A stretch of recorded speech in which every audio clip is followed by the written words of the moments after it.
Good morning.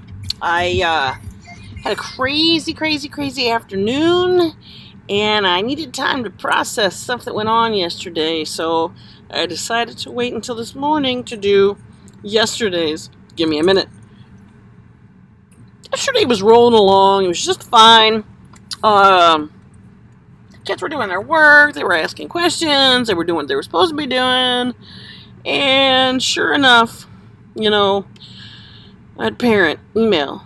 So the gist of the story is the student, I was checking to make sure that my students had created a portfolio in Schoology, and to get there I have to go through their bio page.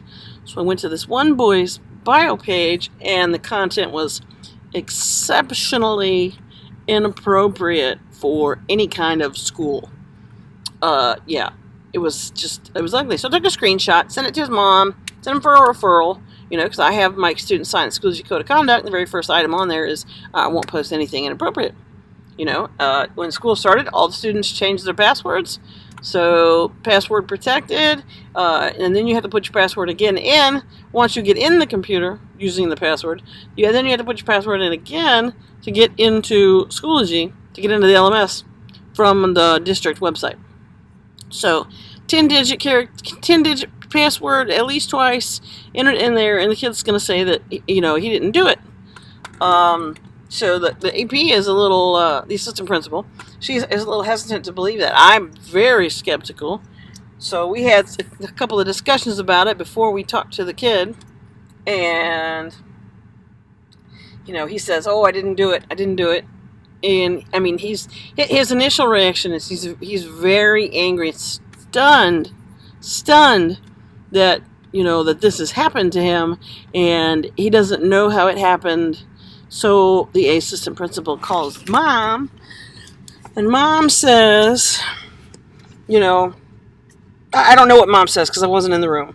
So the AP and the kid talk to mom, and then the AP comes to my classroom in the middle of my class and starts asking me questions about, hey, is there any way that anybody else could log into the computer? And I say, probably not, because if the student left the computer and closed the lid, then nobody can get into it, because when you open it up, it goes to the password. You got to log back in, so you're good. And so there was really no way we could fathom that would happen. And then she brought the kid in to my classroom in the middle of class. And so we're having this discussion off to the side about what happened. And the kid, like I said, I can tell he's angry.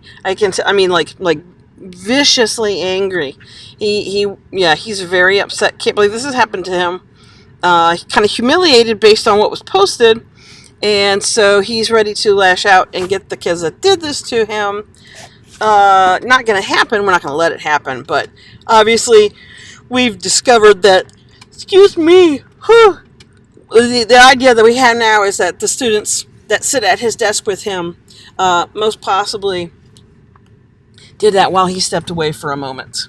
Very, very likely. So I'm going to wait and see who sits there today and see what's up with that. Send those names to the AP. I mean, that, and then like I said, mom emailed me and blamed me because I let that happen. So it's all my fault. How do you respond when a parent accuses you of something that you have absolutely no control over? She's like, I want my kid out of your class immediately, ASAP. And I don't have the authority to get the kid out of my class. He's got a great grade. He's passing. He's doing fine. I don't have any problems with the kid. The kid doesn't have any problems with me. Mom doesn't like me. So, 5-6 weeks into school, mom wants to switch my class to another class. We're in the middle of a unit that we've been doing for 5 weeks. And like I said, you want your kid to go. It just doesn't make any sense to me. Like I said, first of all, because what happened is not my fault. I don't know the student's password. I didn't log in. I didn't make it happen. And you know what? I was having such a great day before that because, man, tired. My baseball games have gone really late the last couple of nights, till 11:30, and I'm exhausted. Anyways, not an excuse. So, the curriculum director, who I spoke with the other day, fabulously, now has asked me to start my hashtag Lunch Bites program back up, where I do, Schoology lessons during lunch for PD credit for my peers and the faculty and staff here at school. So that's very exciting. Like I said, I remade my flyer, and so we decided that we would do it twice a month. And one session a month is going to be about Schoology, and then another session is going to be about regular ed tech tools. And then I asked if, man, whew, there's some kind of counseling night coming up where the counselors are here all at school for something. I don't know what that's about. But I said, hey, what about a parent night where parents come and I can show them basics about Schoology, and we can get their accounts and link their accounts to their student accounts, so we can just knock that all at one time, so then they can log in and know what they're doing. I think that would be fabulous. I think I have a fake student account. I think I'm going to go to Schoology today and try to create a fake parent account and link it to my student, and see if I can get a code for him, my dog, my baby. So I can see if I can do that and let that happen. I might use my Gmail account, to be the parent account. All right, so, like I said, today was great. Yesterday was great until 7th period. So I'm hoping that, once again, I have a good day. I hope you have a good day. And this has been yesterday's version of Gimme a Minute. Take care. Sayonara. See you later. Hasta la vista.